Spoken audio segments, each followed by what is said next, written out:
As the NAEYC says, delaying children's entry into school and/or segregating them into extra year classes actually labels children as failures at the outset of their school experience.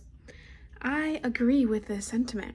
Redshirting is not an acceptable practice as it is not beneficial for our current culture of students.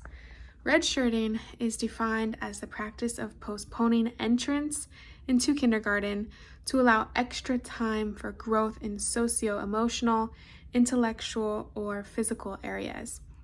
There are many reasons as to why I think redshirting is not the best exercise in our school systems, and the following video will be a description of those while also recognizing other opinions and the role of the preschool teacher in the midst of everything.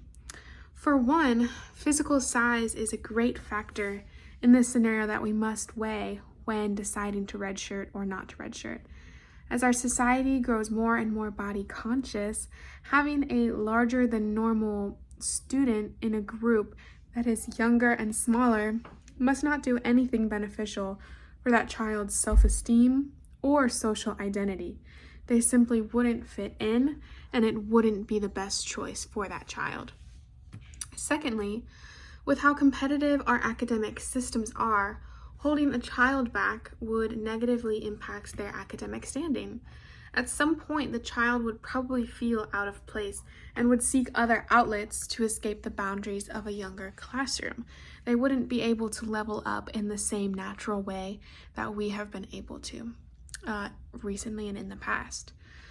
I believe instead of trying to use a filler grade to make up for any lack of knowledge or skill, we should just seek to give resources to students where their age level is already at, allowing for the same age group to grow socially, emotionally, and most importantly, academically at the same time.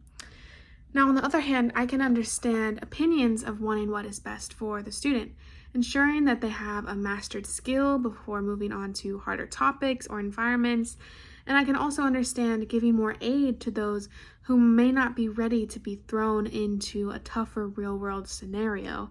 However, holding them back a grade and changing that system entirely will only be a detriment to those things and not beneficial in the long run. As far as preschool teachers, they have the majority say in whether a child should be redshirted or not.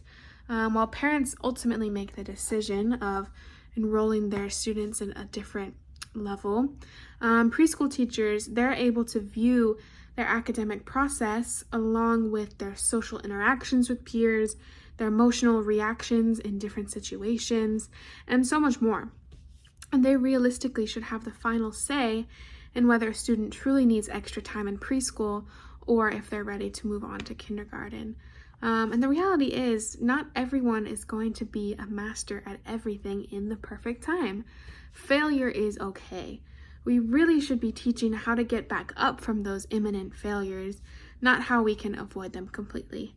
If we do avoid our failures, then how will we learn from them? So, ultimately, again, redshirting I don't believe is the best practice. I think there are ways around it, and I think there are better resources that we can be giving to children to avoid redshirting and to avoid having these factors hurt them and finding more beneficial ways. And preschool teachers should be the ones to red flag all of this and be the ones calling out if the child needs something further or not. So, thank you.